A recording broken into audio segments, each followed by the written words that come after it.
Hello दोस्तों, आज हम बात करने वाले हैं क्लासिफिकेशन ऑफ क्रिस्टलाइन सॉलिड्स।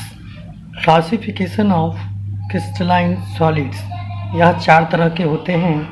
पहला मॉलिक्यूलर सॉलिड्स, दूसरा आयनिक सॉलिड्स, तीसरा मेटलिक सॉलिड्स, चौथा कोवैलेंट सॉलिड्स। और कोवैलेंट सॉलिड्स को ही हम 3D के नाम से, 3D नेटवर्क के नाम से जानते हैं। तो आइए सबसे पहले चलते हैं मॉलिक्यूलर सॉलिड्स के बारे में जानते हैं। मॉलिक्यूलर सॉलिड्स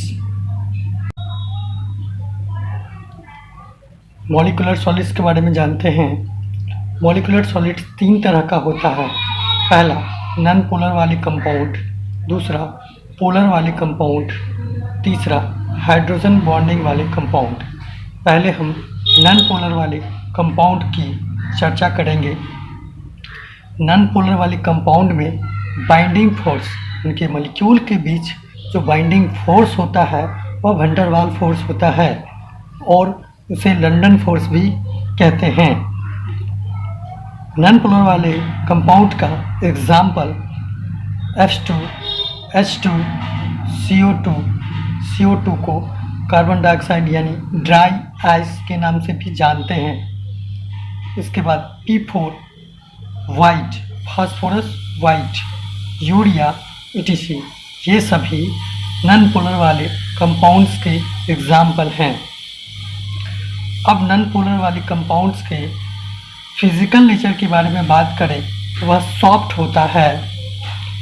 इनकी इलेक्ट्रिकल कंडक्टिविटी के बारे में बात करें तो इंसुलेटर होता है, यह विद्युत का कुचालक होता है। इनका मेल्टिंग पॉइंट वेरी लो होता है। नॉन पोलर वाले कंपाउंड का मेल्टिंग पॉइंट वेरी लो होता है।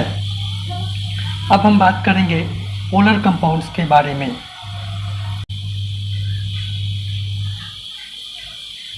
पोलर कंपाउंड्स के बारे में बात करते हैं।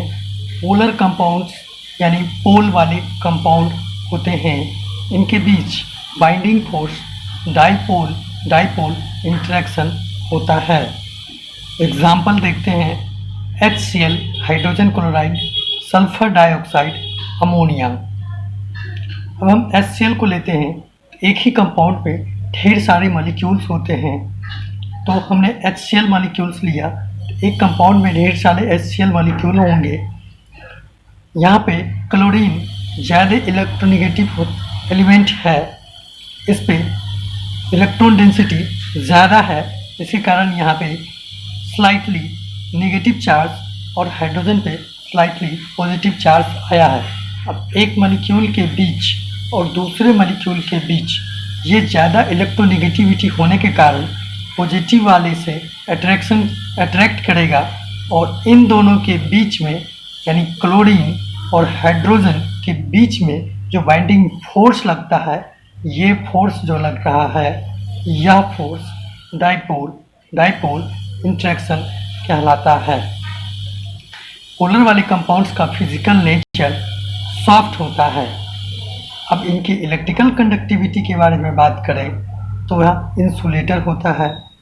फिर इनकी मेल्टिंग पॉइंट के बारे में बात करें तो लो मेल्टिंग पॉइंट होता है। अब हम आगे बात करेंगे हाइड्रोजन बॉन्डिंग वाले कंपाउंड के बारे में। तो सबसे पहली बात कि हाइड्रोजन बॉन्डिंग किन किन कंपाउंड के बीच बनता है, इनके बारे में जानेंगे। हाइड्रोजन जब खून से जुड़ेगा, hydrogen H4 hydrogen, F4 fluorine, O4 oxygen, N4 nitrogen. Hydrogen जब इन तीनों एलिमेंट से जुड़ेगा तो इनके बीच हाइड्रोजन बॉन्डिंग बनता है। एग्जाम्पल में देख ले, हाइड्रोजन फ्लोराइड, NH3 अमोनिया, इन दोनों के बीच हाइड्रोजन बॉन्डिंग है। तो हाइड्रोजन बॉन्डिंग वाले कंपाउंड के बीच binding force H bonding hydrogen bonding लगता है। Example hydrogen fluoride, ammonia, H2O यानी वाटर etc.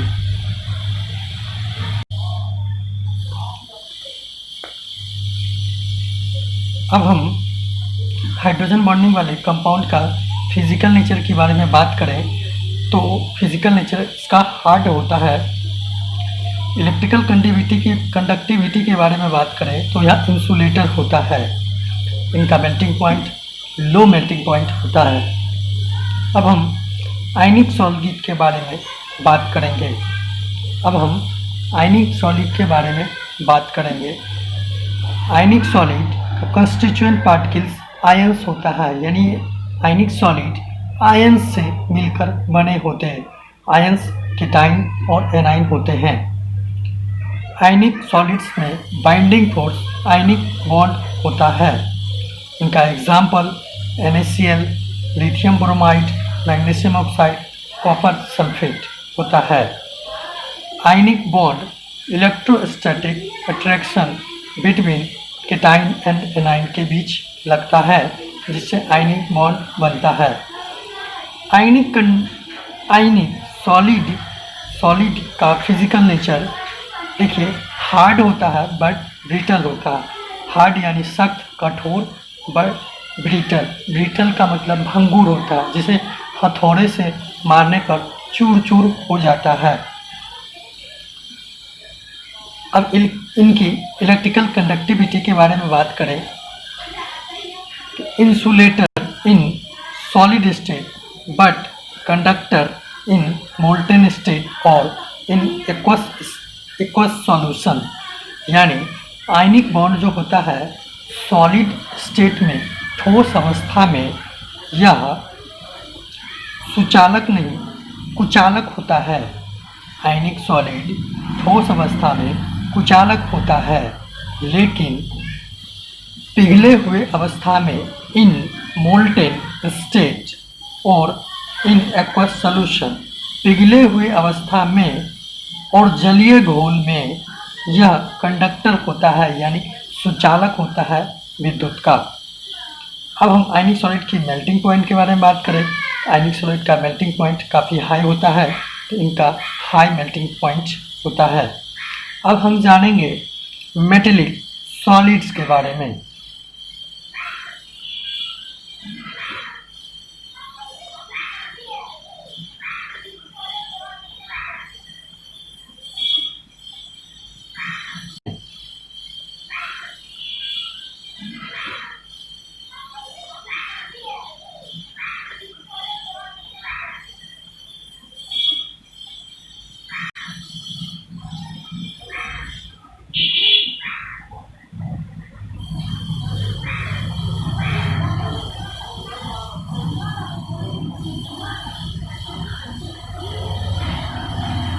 हम मेटलिक सॉलिड्स के बारे में जानेंगे।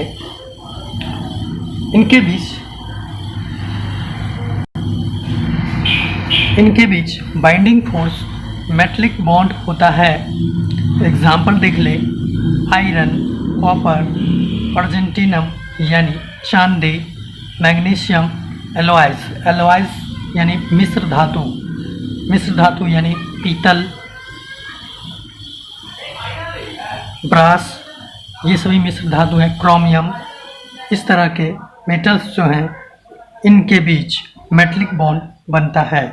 इनका physical nature hard but malleable and ductile होता है। अब हम इनकी इलेक्ट्रिकल कंडक्टिविटी के बारे में जानेंगे। तो यह कंडक्टर होता है, यह विद्युत का सुचालक होता है इन सॉलिड स्टेट, यानी ठोस अवस्था में यह विद्युत का सुचालक होता है, as well as in molten state, और जैसा कि पिघला हुआ अवस्था में भी यह विद्युत का सुचालक होता है। इनकी मेल्टिंग पॉइंट की बात किया जाए तो इनका melting point high melting point होता है। अब हम कोवैलेंट सॉलिड्स के बारे में जानेंगे। कोवैलेंट सॉलिड्स को हम 3D नेटवर्क के नाम से भी जानते हैं। इनका कंस्टिट्यूएंट पार्टिकल्स, कोवैलेंट सॉलिड का कंस्टिट्यूएंट पार्टिकल्स अवयवी कण एटम होते हैं या एटम से मिलकर बना होता है। इनके बीच बाइंडिंग फोर्स कोवैलेंट बॉन्ड होता है। कोवैलेंट बॉन्ड को हम 3D नेटवर्क भी कहते हैं। इनका एग्जाम्पल देख लेते हैं। इनका example silicon, quartz, P4 red silicon carbide, carbon यानी डायमंड। इस सभी कंपाउंड में कोवैलेंट बॉन्ड बनता है यानी 3D नेटवर्क बनता है। अब हम इनकी फिजिकल नेचर के बारे में जानते हैं। कोवैलेंट कंपाउंड, कोवैलेंट सॉलिड्स का जो अब हम फिजिकल नेचर के बारे में बात करें तो कोवैलेंट कंपाउंड जो होता है वो हार्डेस्ट होता है यानी बहुत ही ज़्यादा हार्ड होता है। एक्सेप्शन ग्रेफाइट सॉफ्ट होता है। इलेक्ट्रिकल कंडक्टिविटी के बारे में बात करें तो कोवैलेंट सॉलिड जो होते हैं इंसुलेटर होते हैं, बट ग्रेफाइट जो होता है वह कंडक्टर होता है। बट